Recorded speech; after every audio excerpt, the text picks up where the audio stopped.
en fait, il y a une sœur qui passe tout son temps à mettre l'accent sur l'habillement des femmes.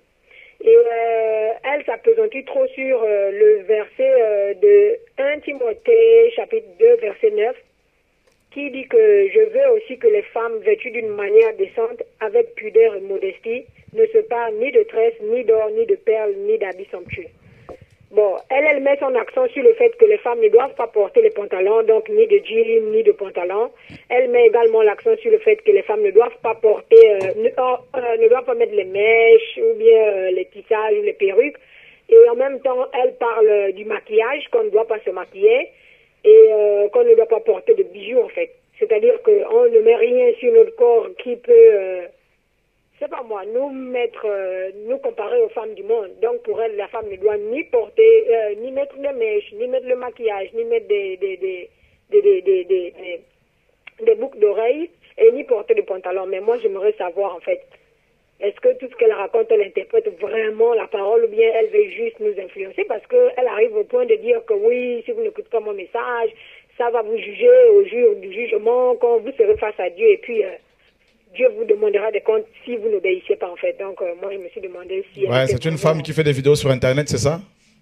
Oui, je l'ai suivie parce que je l'ai écrit et moi, je ne suis pas d'accord, en fait, par rapport à certaines choses. Mais bon, elle cite complètement sur ce point-là et elle se dit qu'elle est vraiment dans la raison. Mais moi, j'aimerais savoir aussi du point de vue d'un homme de Dieu.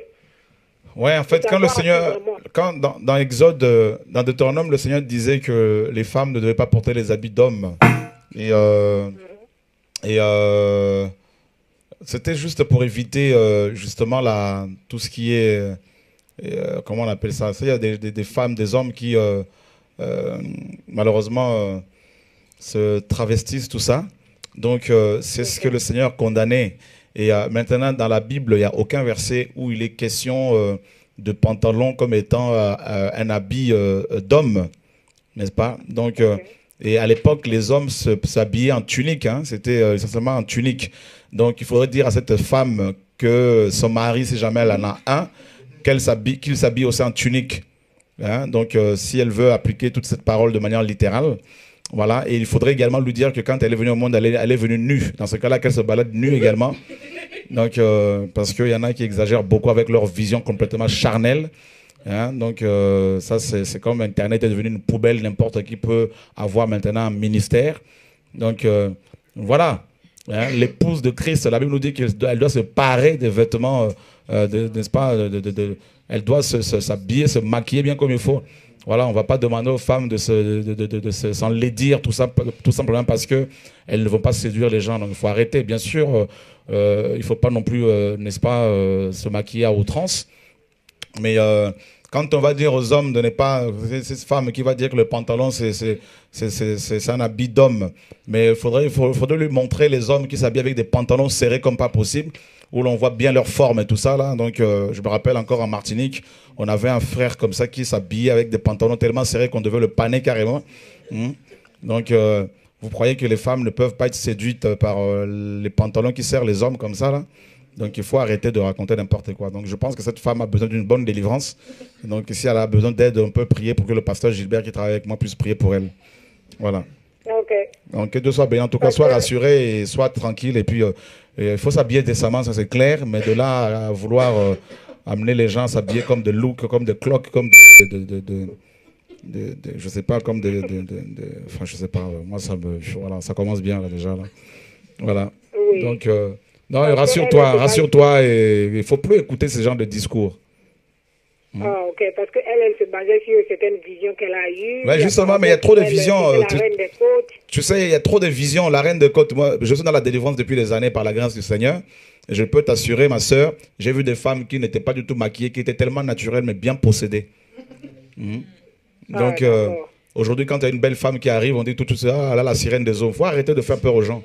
Hein, donc voilà, donc vous voulez quoi? Qu'il y ait des femmes qui louchent, des femmes qui soient comme chauves, ou des hommes qui soient chauves, hein, comme nous autres là, tout ça là, non, faut arrêter quoi. Hein? Dieu me fait grâce de me dégarnir, mais bon, vous voyez, je peux pas. Il faut qu'on arrête quoi. Hein? Ok. Vraiment, merci beaucoup. Hein, Les merci mèches, en beaucoup plus, pour les vos femmes, messages. quand on parle de mèches, Paul, quand il a écrit ça, ces femmes avaient de longs cheveux. Vous voyez? Ok. Voilà, donc on veut on veut amener les gens à, on prêche un évangile qui avilit, n'est-ce pas, les frères et sœurs. Donc oui, il faut que les femmes de Dieu s'habillent décemment. Ça, il n'y a pas de problème. Mais une femme qui met des tresses, comment dire, sans, comment dire, des tresses normales, hein, je pense qu'on on va pas la condamner, quoi. Ok. Voilà. Et puis surtout que ces femmes à l'époque cherchaient à séduire. Ok. J'ai déjà, au moment, il y a il y a quelques sœurs en Allemagne qui sont séduites par cette femme. Et vous voyez, il y a beaucoup de gens comme ça là, qui passent d'un vent à un autre et qui se laissent séduire par des visions que les gens reçoivent, soi-disant là. Il faut qu'on arrête, il faut qu'on reste dans la parole de Dieu. Vous voyez? Ah, d'accord. Voilà. Parce que moi, vraiment, moi, ça m'a perturbé. Je me suis dit, alors, donc, elle veut qu'on soit vraiment du... On ressemble à n'importe quoi, en fait. Parce que s'il faut qu'on arrive à ce stade-là, mais bon. Si Non, mais quand c'est comme ça, il faut leur dire, ça... mais vous êtes nés, vous êtes venus au monde nu, comme la parole le dit. Eh bien, dans ce cas-là, il ne faut plus s'habiller. Ok. Voilà, donc non, non, il ne te laisse pas perturber, sois en paix et puis suis la parole.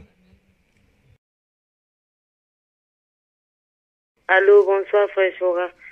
Bonsoir. Oui, j'appelle par rapport à ce que la sœur vient de dire toujours sur la vidéo de cette dame-là.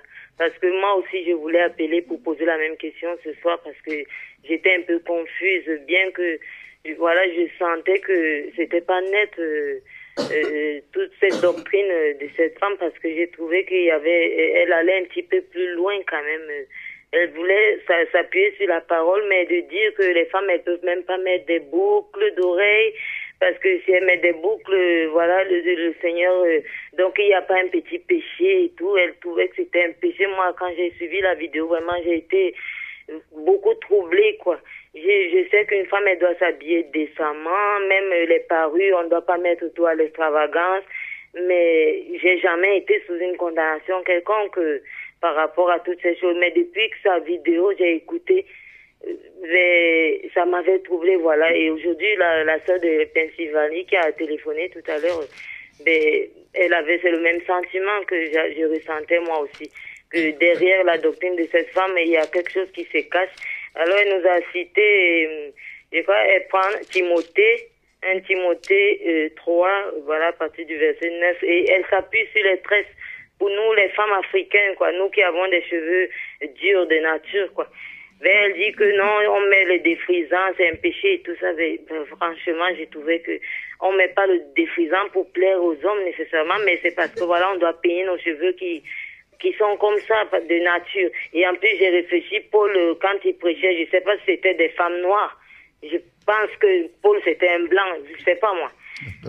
Donc, la sœur qui vient d'appeler, moi, votre réponse ça m'a éclairci, ça m'a donné voilà, la certitude de ce que j'avais depuis le départ, bien que ça trouble. Et je pense que ça peut écarter les vrais enfants de Dieu aussi. Ça peut les écarter des pareilles doctrines comme ça, là. On ne doit pas exagérer quand même avec le Seigneur.